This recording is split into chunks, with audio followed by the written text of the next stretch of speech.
I'm known to a select few as Carter Webb, a man who's traveled the country seeking creatures that defy simple categorization, cryptids, as most folks call them. Over the years, I've combed the Pacific Northwest for rumored forest giants, staked out swamps in Louisiana for half-glimpsed reptiles, and trailed the Appalachians for old mountain legends. But never had I encountered something that truly echoed back my own voice. Until I came to West Texas, chasing whispers of a coyote said to wear skin like a costume and speak like a man. Coyotes are cunning. In the cryptid circles, we all know that. But these desert dogs don't speak, not usually. They communicate in howls and yips, which is how the legends often form. They lured someone away from a campfire, or they circled a solitary traveler. Yet the tales from dusty ranch towns near the Trans-Pecos region told of something else, a hollow coyote, an abomination capable of mimicking human voices. Some insisted it was a demon, others called it a shapeshifter. I took it as another challenge, a new line in the ledger of my hunts. I rolled into a sun-blasted crossroads town on a Monday, the horizon shimmering with heat. A single gas station, a roadhouse, a row of peeling homes. This was all that seemed to exist. Locals eyed me with curiosity when I asked about odd coyote activity. Most shrugged or spat out general warnings about roving packs. But some older folk, after enough gentle prodding and a round of beer, recalled hearing about travelers who vanished after following calls in the night, calls that sounded exactly like a loved one's voice. Ranchers found footprints in the dust, coyote tracks woven with boot prints that ended suddenly, as though the person were plucked from the earth. Rumors were that a single coyote with sunken flanks and an almost human gaze led them away. One rancher, name of Calhoun, told me a more chilling version. He said, "Kid from 2 ranches over disappeared about a decade ago. Heard hollerin' after midnight, recognized his older brother's voice calling for help.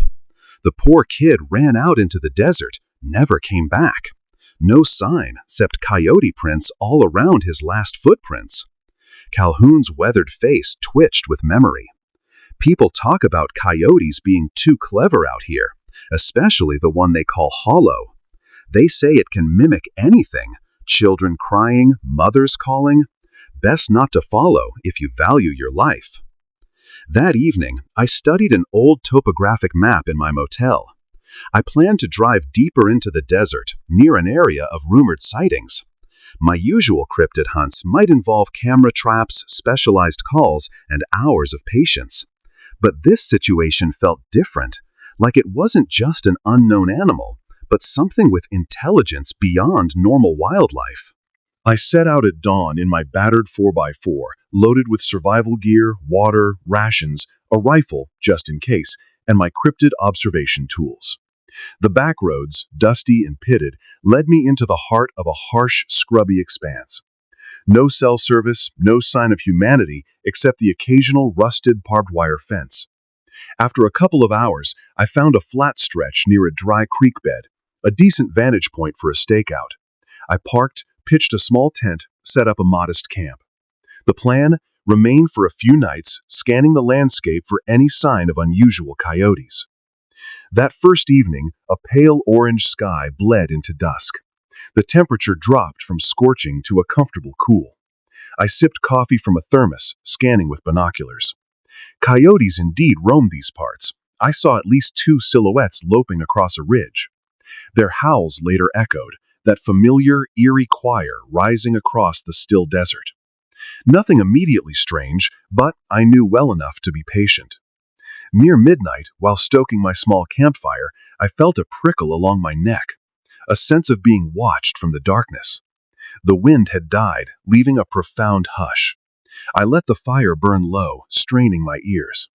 Then, a gentle rustle among the sagebrush. My heart pounded. I peered into the gloom, flashlight scanning.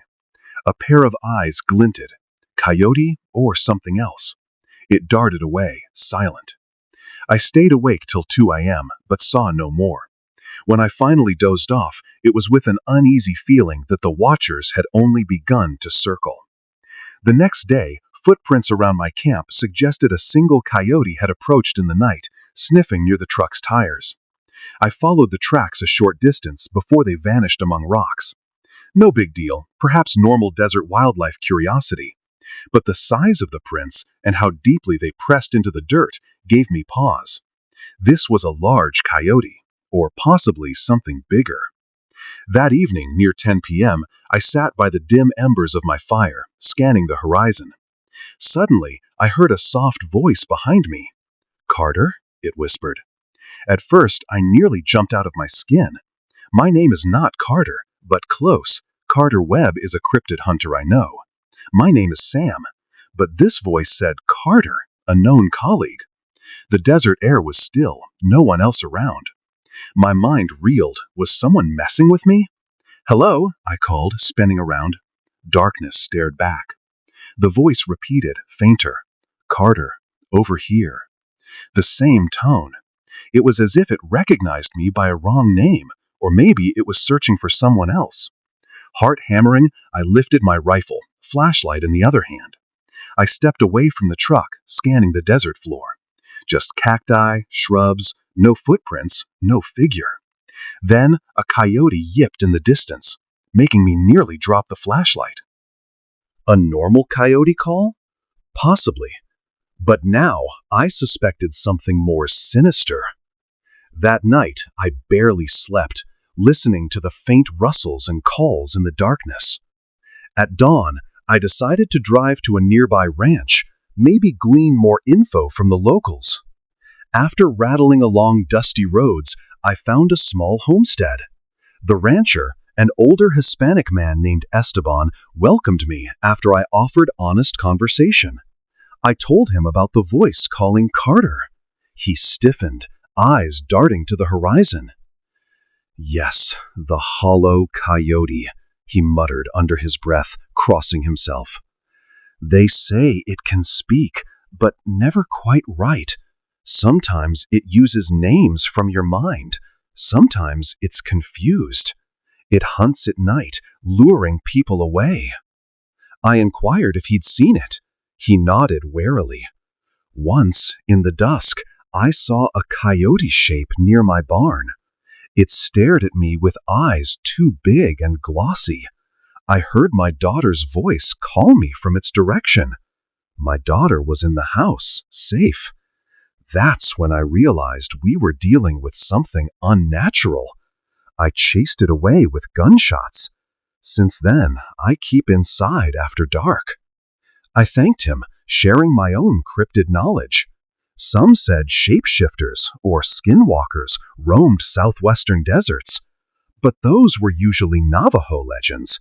Maybe this was a variation. Esteban just shrugged. "All I know is, be careful. It tries to mimic you or those you love to draw you out." I returned to my camp, resolved to remain vigilant. That evening, I set up a motion-activated camera near the perimeter, pointing outward. If a coyote approached, I'd get photographic evidence. I also placed an audio recorder near the truck. Then I waited. Close to midnight, the desert hush thickened. I felt tension in the air. Suddenly, the camera beeped faintly, indicating motion. I eased out from the truck's shadow, rifle in hand. My heart hammered as I shone a flashlight around. Nothing at first. Then, from behind a rocky outcrop, a coyote emerged into the beam. Grayish fur, gangly, ears pricked. Something about its proportions felt off.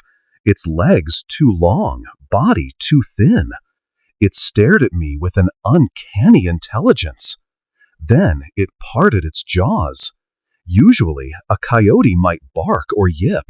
Instead, I heard a rasping whisper in a voice that might have been my own.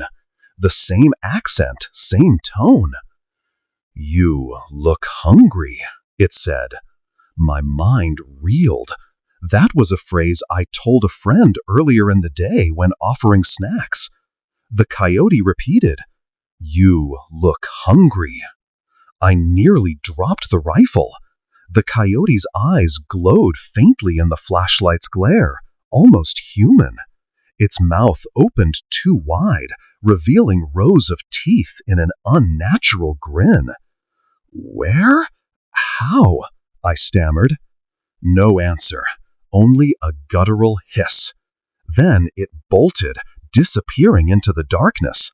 My adrenaline soared. That was it. The hollow coyote. The mimic. See, I scrambled to check the camera. The device had triggered, but in the lens, I found only a faint shadow with a smudge of eyeshine. The shape was too blurred. I spent the night in the truck, door locked, rifle on my lap. The coyote did not return, or so I thought. In the morning, I discovered a circle of footprints around the truck, as if it had circled me for hours. Some footprints were definitely coyote, some half coyote, half distorted. Even more chilling, I found scribbles in the dirt near my campsite, a semblance of letters, possibly spelled hungry. My chest tightened. Could that coyote actually carve letters with a claw or push the dirt with a muzzle? Ridiculous, yet there it was. Determined to either capture or confirm the creature's existence, I decided on a direct approach. That evening, I set up a decoy, a small campfire away from my truck, playing an audio loop of me speaking. If the coyote mimicked my voice, perhaps it would draw it in. I readied my camera, tranquilizer darts, rarely used, but I had some for cryptid hunts, and the rifle as backup. Night fell, the fire crackled, the audio loop played me reciting random phrases. Hours passed. The desert wind picked up, swirling dust around the flickering flames. At around 1 a.m., I heard a voice behind me. A voice that sounded exactly like me, but somewhat hollow. I told you to be careful. I swung around. The coyote stood near a mesquite bush, eyes locked on me. In the firelight, I saw how its skin seemed too tight, each rib visible. Its face stretched. As it parted its jaws, my own recorded voice from the audio loop emerged, as if repeated in real time. A perfect echo. I raised the tranquilizer gun, aiming. The coyote bared its teeth in a grin. My finger squeezed the trigger. The dart hissed through the air, but the coyote dodged impossibly fast, letting out a guttural snarl. Then it charged. A wave of terror seized me. The coyote was no normal animal. I managed to fire another dart blindly. It might have grazed the creature's side. It let out a pained yelp that morphed into a shriek so human it froze my blood. Then it darted off into the darkness, limping slightly. I pursued carefully, scanning the ground for blood or tracks. The footprints I found were half coyote, half distorted, like something halfway transforming. Drops of a dark fluid glistened in the moonlight. I followed them around a rocky outcrop. There, I spotted a shadow slumped against stone. Approaching, I realized with horror the figure had become partially human-like, a twisted shape with patchy fur and raw flesh, trying to speak. The face flickered between a coyote's snout and a man's features. It raised its head, looking at me with pitiful, almost pleading eyes. Then, in a voice mingling growl and human resonance, it rasped, "Kill." I froze. This was not an act. It was suffering. I hesitated, rifle trembling. The coyote human coughed, each breath tortured. The shape tried to speak, but only produced a mix of my own voice and a child's cry. The terror, pity, and revulsion warred in me. I steeled myself, raised the rifle. The creature closed its eyes, as if in surrender. A single shot rang out. The shape slumped. Silence reclaimed the desert. Dawn found me burying the twisted remains. I'd never done something so grim. The body was already reverting to coyote form, though not fully. A horror I couldn't unsee. My mind reeled with the moral weight. Was it truly a cryptid or a cursed soul? I gathered my gear, trembling from exhaustion. The desert seemed to sigh with relief. The place where I buried it felt haunted. No marker, no ceremony, just a mound of earth. As I drove away, I half expected more coyotes to appear, but the desert lay silent.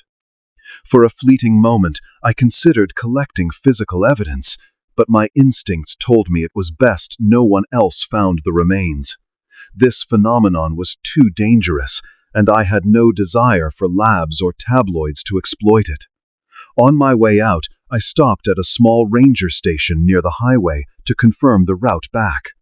The ranger there, seeing my haggard face, asked if I was okay. I offered a vague explanation about a coyote attack. He frowned. "We do get odd coyote stories around here. You best move along. Some things out there don't stir up if you can avoid it." His cryptic tone suggested he knew more than he was saying. I nodded. Enough had been done. Weeks later, I penned an entry in my cryptid journal titled "The Hollow Coyote." I described how it mimicked voices, how it displayed intelligence beyond normal canines, how it lured travelers with illusions of human speech. In the end, it was no triumph, only tragedy. No official record or trophy, just the memory of that final moment under moonlight. Sometimes, on quiet nights, I recall the coyote's half-human face, the whispered echo of my own voice from its mouth. "You look hungry." Even after all I'd seen, that memory remains the most chilling. I continue my hunts, but West Texas remains an unspoken scar on my map. Rumors still swirl of lone campers hearing their own voices in the desert, or children crying out in the pitch black. But perhaps, with that final shot, the worst of it ended. Or maybe it merely released a new cycle, as cryptids rarely vanish so simply. If you ever camp in the West Texas desert, heed this warning. When the coyotes howl, ensure they're truly coyotes. If you hear your name spoken in your own voice from the dark, do not hollow, because the hollow coyote remains a shadow in the desert, hungry for souls, and it might use your voice.